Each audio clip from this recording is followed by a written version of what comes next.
오늘 이제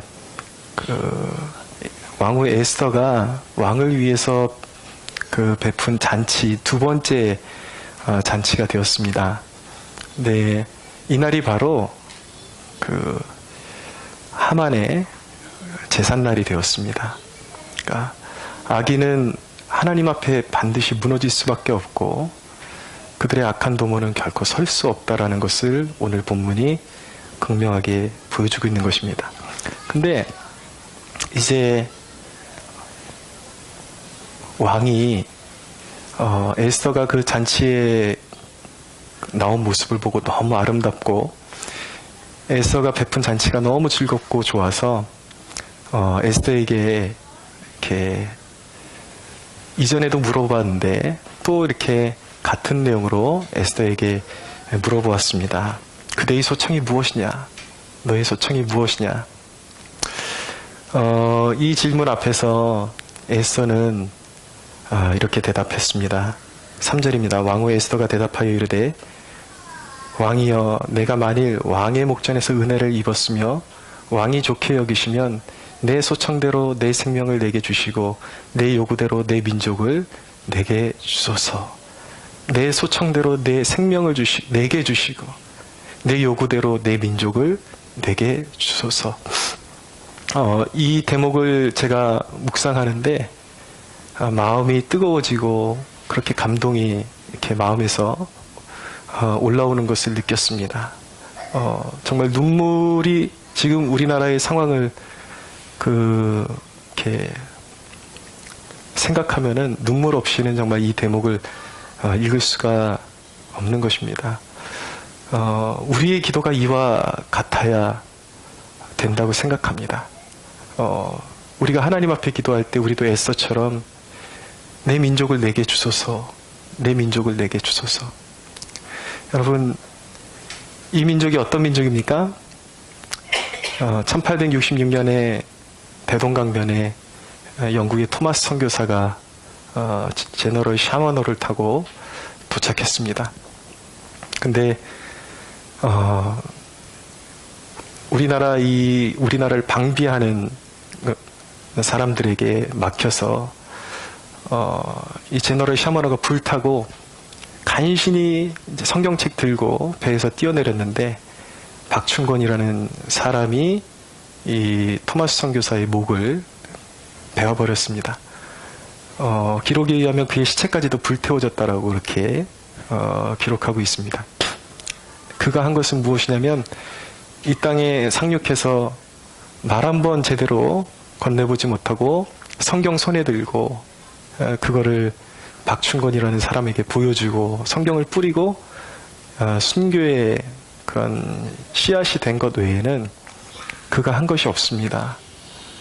그러나 여러분, 그것이 위대한 씨가 되고 놀라운 생명이 되어서 그 목을 베었던 박충권이라는 사람이 훗날에 예수를 믿게 되고, 그리고 그 주운 성경을 가져가고 이거 무슨 짝에 쓰겠냐 그래서 그거 찢어가지고 벽에다가 자기 집에 도배를 해놨던 박영식이라는 사람이 그것을 읽고 거듭나게 되고 그의 집이 널다리꼴 예배당이 되게 됩니다. 그래서 토마스 선교사가 이 땅에 순교의 미랄이 됨으로 인해서 대동강으로부터 이 민족 하류로 예수의 생명의 강이 흐르게 되었습니다. 교회가 그렇게 생겨나게 되었고 이 민족이 부흥을 맞이하게 되었습니다. 이 민족이 일제치하에서 고통을 겪고 있고 교회가 위기를 겪고 있을 때에 신사참배의 강요를 받게 되었는데, 그때 신사참배에 맞서서 동하지 않고 거절하다가 또 순교의 제물이 되신 분이 있습니다. 주기철 목사님. 한국교회가, 특별히 우리 장로교회가 신사참배에 동의하고 하나님의 진노로 말미암아 영벌에 놓일 수밖에 없었던 그 영적인 상황 가운데 유일하게 그런 배도의 그런 홍수 속에서 자기 홀로 몸으로 막아서고 오직 예수의 생명을 지키기 위해서 홀로 막아섰던 그 사람 바로 주기철 목사님 주기철 목사님이 순교하심으로 말미암아, 순교의 미랄이 됨으로 말미암아 이 땅은 다시 한번 교회가 쇄신할 수 있는 기회가 주어졌고, 하나님의 은총으로 이 민족이 그런 신사참배의 극악한 죄악을 저질렀음에도 불구하고 하나님께서 교회에 새로운 사명과 새롭게 기회를 부여하시는 그런 놀라운 은총을 받은 민족이 바로 우리 민족인 것입니다. 이후에 이승만이라는 사람은 청년 시절부터 험악한 옥고를 치르면서 그 옥에서 독립정신을 불러일으키고, 정말 식민지 아래서 살고 종대에서 자유가 무엇인지도 모르고 자립한다라는 것이 무엇인지도 모르고 살아가던 이 민족에게 독립정신을 불러일으키고 그 옥고를 거쳐서 믿음의 동지들을 일으키고 그들과 함께 합력해서 1948년 8월 15일 날 건립된 나라가 바로 이 대한민국인 것입니다. 순교자들의 피로 세워진 이 나라, 수많은 교회가 배도의 길로 걸어갈 때 소수의 피로 막아서 멸망의 길로 가지 않도록 막아섰던 그 피 때문에 보존된 이 나라, 그리고 선열들의 하나님을 경외하는 마음과 이 땅에 하나님의 나라 세워보겠다고 젊은 나이에 옥고도 마다하지 않고 그렇게 자기 희생을 치렀던 믿음의 선조들에 의해서 세워진 이 나라가 지금 온통 이념으로 물들어가고 사회주의로 물들어가고 연방제의 어두운 그림자가 이 나라에 드리워져 있는 것입니다. 저는 하나님 앞에 기도합니다. 하나님, 이 민족을 버리지 마소서. 우리도 그렇게 기도할 수 있게 되기를 원합니다. 내 민족을 내게 주소서. 할렐루야. 내 민족을 내게 주소서. 사절에 보면 나와 내 민족이 팔려서 죽음과 도륙함과 진멸함을 당하게 되었나이다. 만일 우리가 노비로 팔렸더라면 내가 잠잠하였으리이다. 그래도 대적이 왕의 손해를 보충하지 못하였으리이다 하니, 무슨 말이냐면, 왕이여, 우리 유다 민족이 멸망하면 왕이 저 하만에게 1만 달란트를 받으시고 이 일을 허락해 주셨는데, 아무리 1만 달란트가 귀하다고 하지만 유다 민족이 다 멸망하게 되면 왕의 나라의 그 손실을 누구도 메꿔줄 수가 없습니다. 저는 이 대목을 읽으면서 하나님 앞에 그렇게 기도했습니다.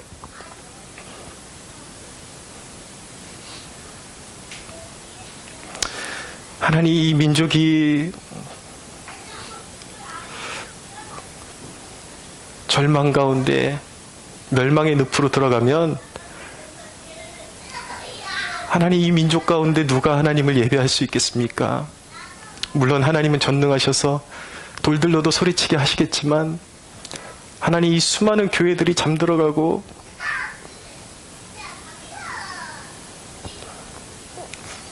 이 수많은 교회들이 숨통이 막힐 때에 하나님이 보실 손해를 기억해 주십시오. 우리가 하나님을 이 땅에서 예배하기 원합니다. 그런 그 에스더의 그 마음이 이 아하수에로 왕을 감동시켰습니다. 5절을 보십시오.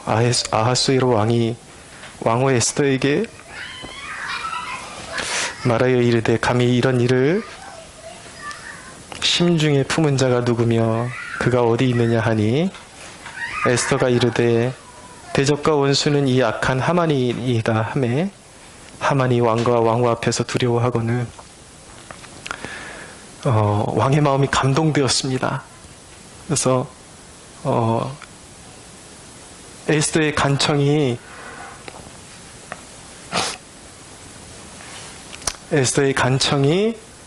아하수로 왕에게 이제 연락이 되게 되었습니다.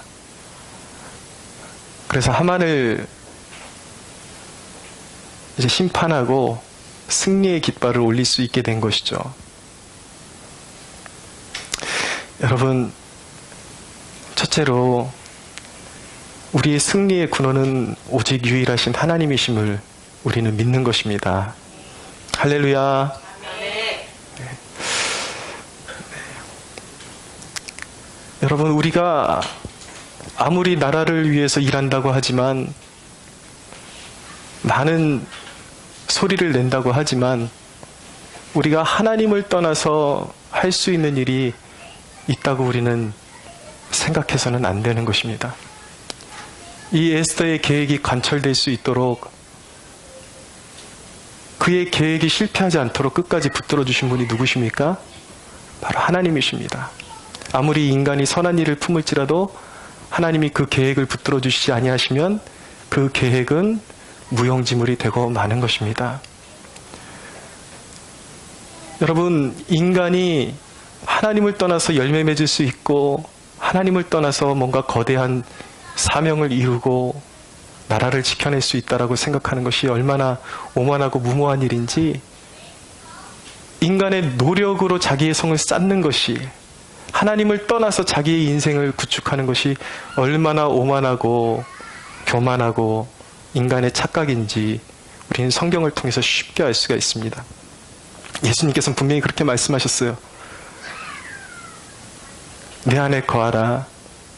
너희가 나를 떠나서는 아무것도 할 수 없음이라고 말씀하셨습니다. 진정한 승리는 오직 예수 안에만 있는 것입니다. 아무리 뜻이 거룩해도, 뜻이 거대해도 주님의 품을 떠나서 우리는 성공할 수가 없어요. 누가복음 12장에 보면 한 어리석은 부자에 대한 이야기가 나옵니다. 이 부자가 농사를 잘 지어가지고 풍성하게 한 해의 수확을 거뒀습니다. 둘 데가 없으니까 너무 많이 거두어가지고 창고를 짓고 하는 말이, 그래도 다 채우지를 못하니까, 수확물이 남아있으니까 스스로 하는 말이, 내가 창고를 더 지어서 이것을 저장해두고 두고두고 누리며 즐기며 먹겠다 했더니, 하나님이 그 부자에게 하신 말씀이 무엇입니까? 어리석은 자여, 오늘 밤에 내가 내 생명을 도로 찾으리니 네가 쌓은 것이 누구의 것이 되겠느냐? 라고 묻는 것입니다. 아무리 인간이 목적에 다다르고 아무리 형통하는 것 같이 보여도 하나님께서 오늘 밤에 네 생명을 취하겠다고 하시면 그건 아무것도 아닌 거예요. 여러분들이 스스로 헤쳐나가려는 그 모든 노력들이 하나님의 손을 벗어나서, 여러분들 스스로 계획을 세우고 스스로 무언가를 성취하려는 그 노력들이 주님을 떠나서는 지푸라기에 불과한 것입니다.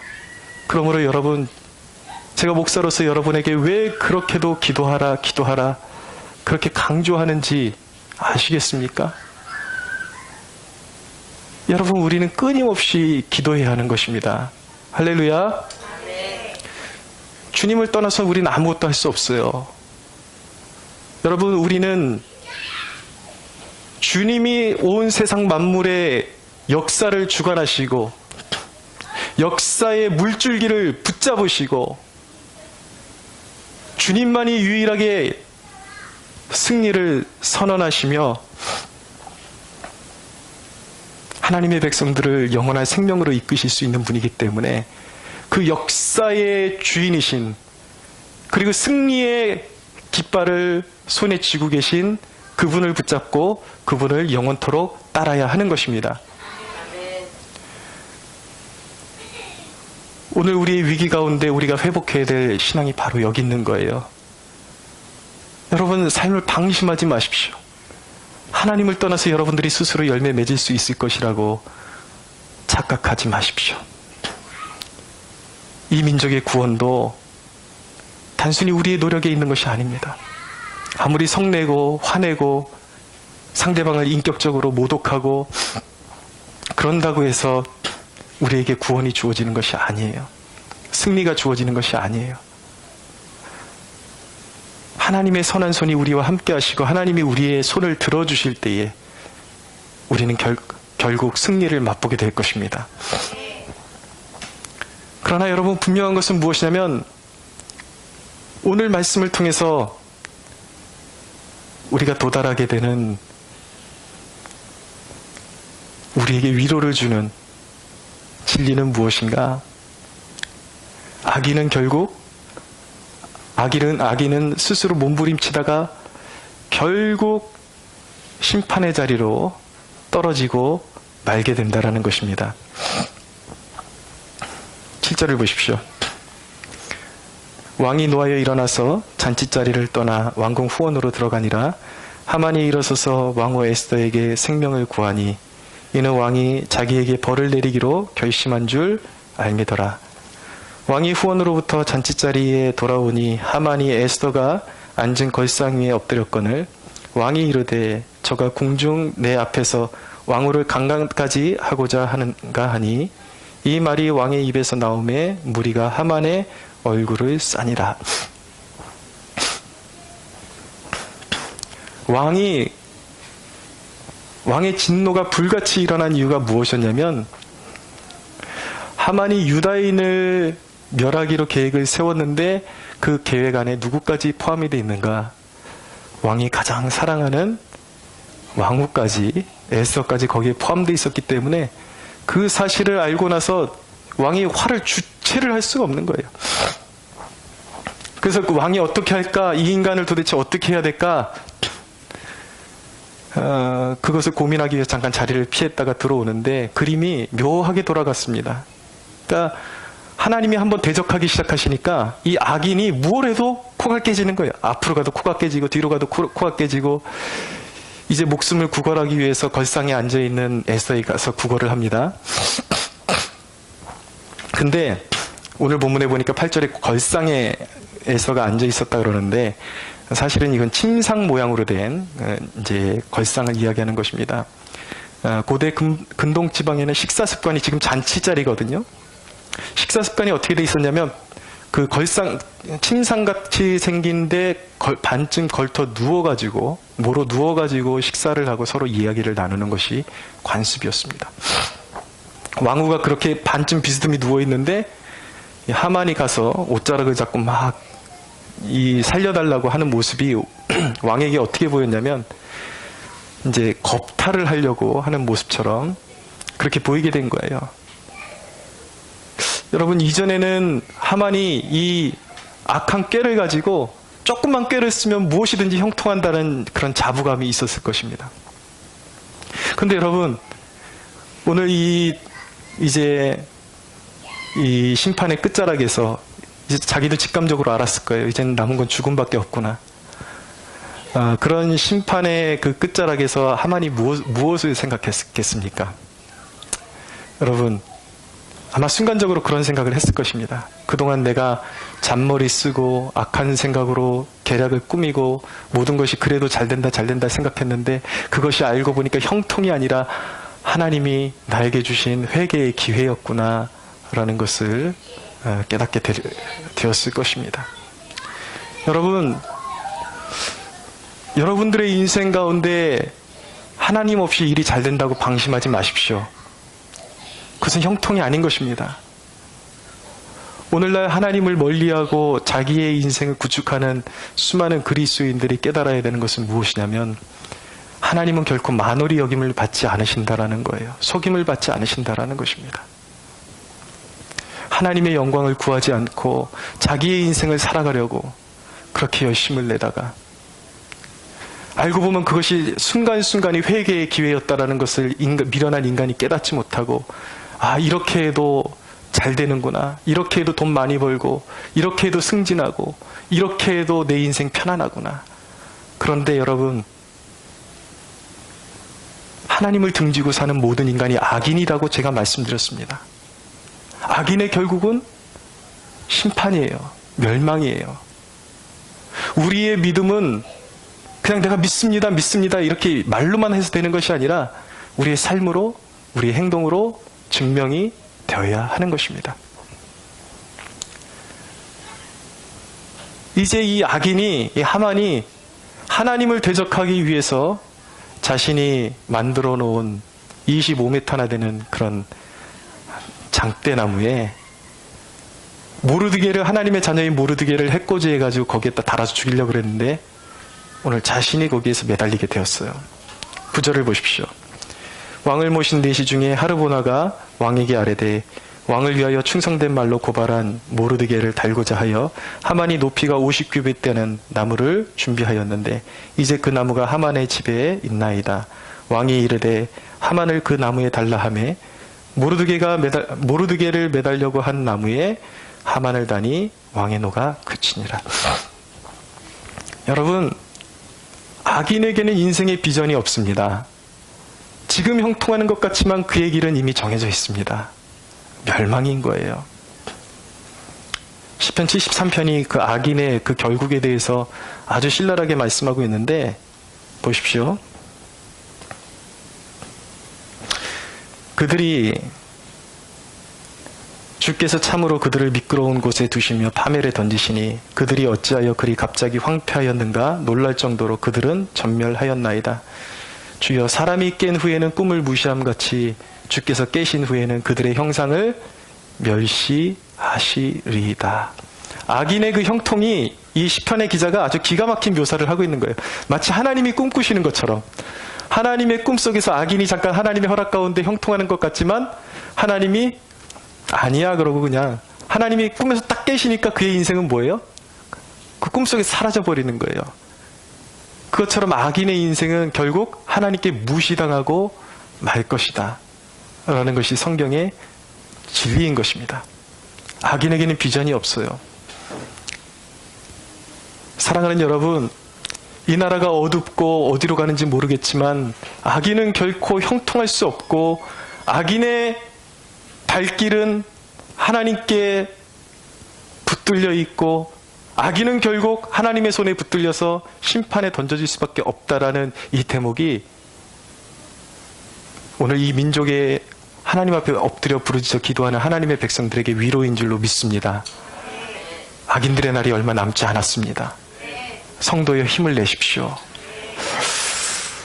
그럼 여러분, 하나님이 이렇게 그 민족을 향한 구원을 예비하고 계신데 하나님의 구원을 이 민족 가운데 이루시기 위해서 하나님의 자녀들에게 요청하시는, 우리에게 응답을, 우리에게 반응을 요구하시는, 우리에게 책임을 요구하시는 그 대목이 있습니다. 여러분, 하나님께서 위대한 구원 역사를 이루시는데 꼭 필요한 것이 무엇인지 아십니까? 바로 희생입니다. 희생. 하나님께서 오늘 저와 여러분이 결단하기를 원하십니다. 이 민족의 위기 가운데 하나님은 말씀하세요. 위기가 문제가 아니다. 누구도 희생하지 아니하려고 하는, 누구도 십자가를 지지 아니하려고 하는, 누구도 부르짖지 않는 하나님의 자녀들의 영적인 어두움이, 그 어두움 자체가 영적인 절망인 것이지, 하나님은 오늘 우리 민족을 향한, 우리를 향한 놀라운 구원의 계획을 가지고 계심을 믿으십시오. 하나님이 우리에게 결단을 요구하십니다. 나는 너희가 에스더가 되기를 원하고 모르드게가 되기를 원한다. 그들이 하나님의 뜻을 받들어서 금식하며 회개하며 기도했던 것처럼, 죽으면 죽으리다 하고 십자가의 길로 걸어갔던 것처럼, 나는 너희 백성들을 향한, 내 백성들을 향한 놀라운 구원의 계획을 가지고 있는데 그것이 이루어지려면 너희의 섬김과 희생이 필요하다. 너희가 결단하기를 원한다. 하나님께서 우리에게 도전하고 계신 것입니다.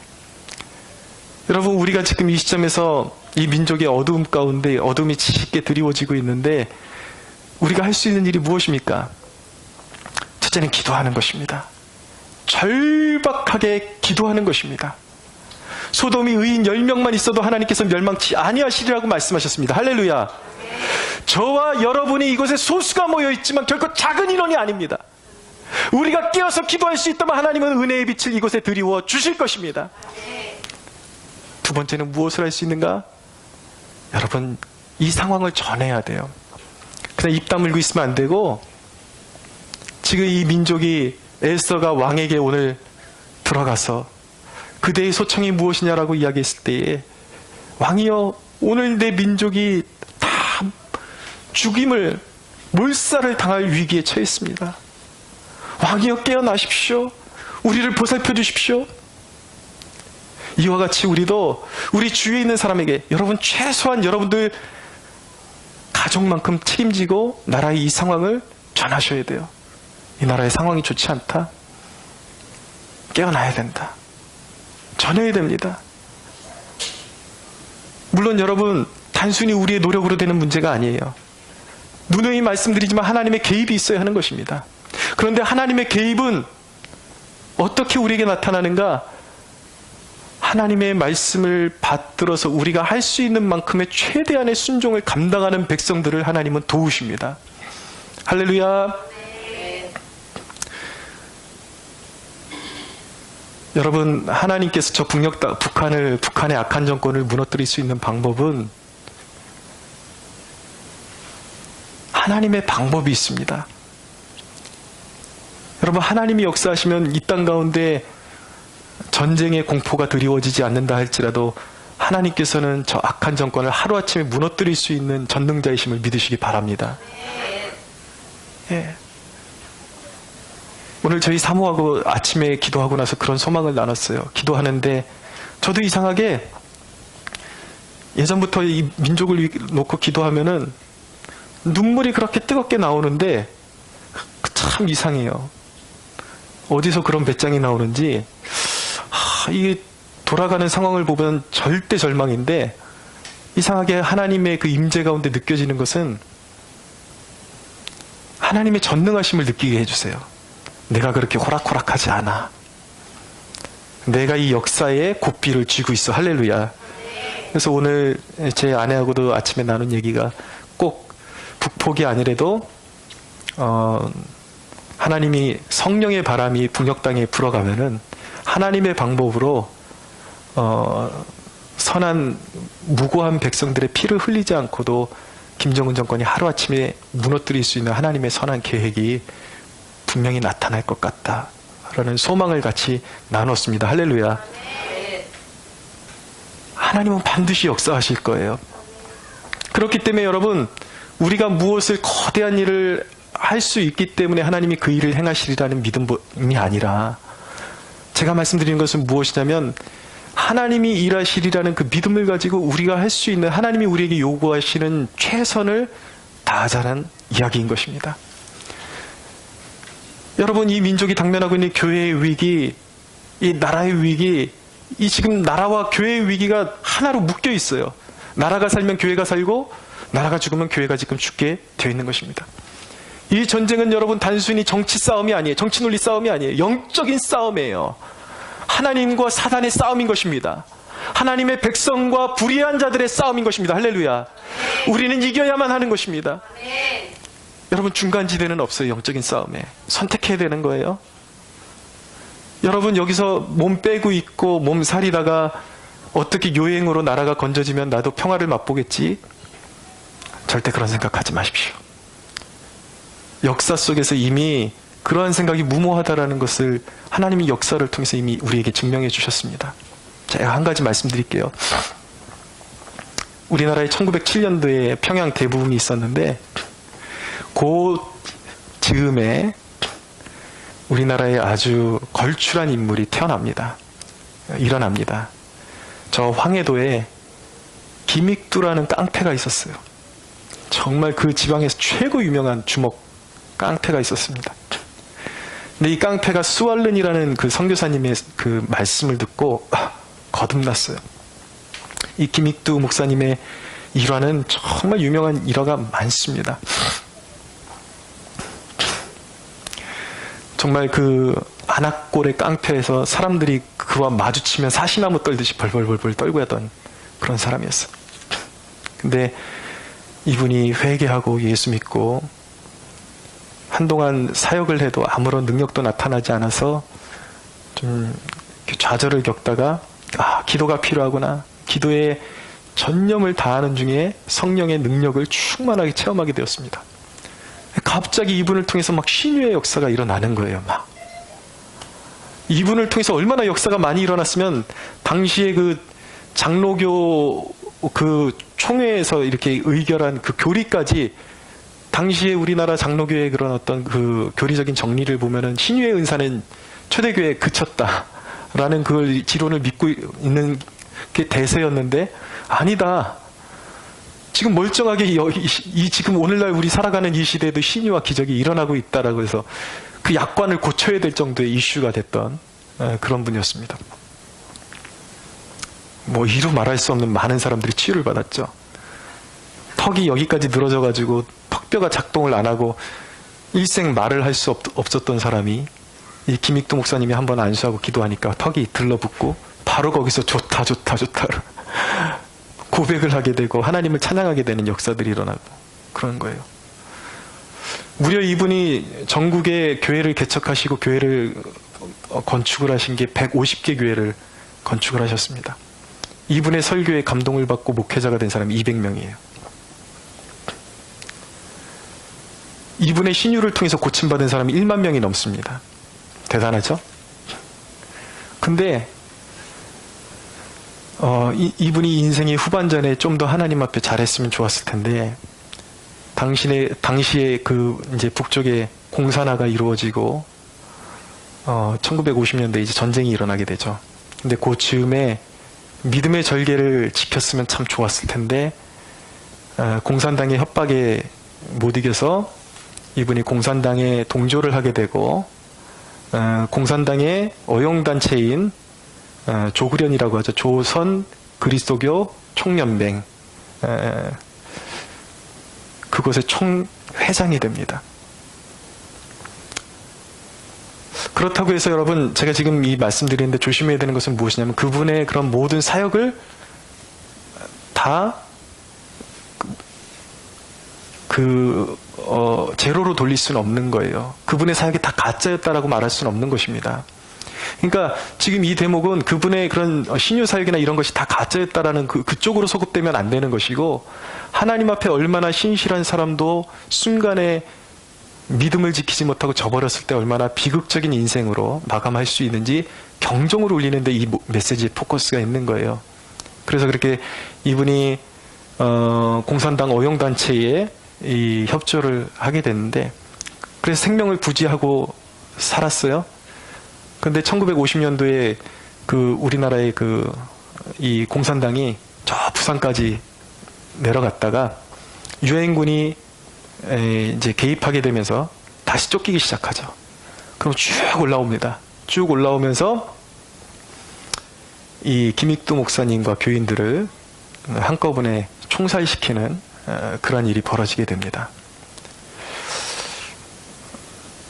주님은 분명히 말씀하셨거든요. 나를 위해서 죽고자 하는 자는 살 것이요 살고자 하는 자는 죽으리라고 말씀하셨어요.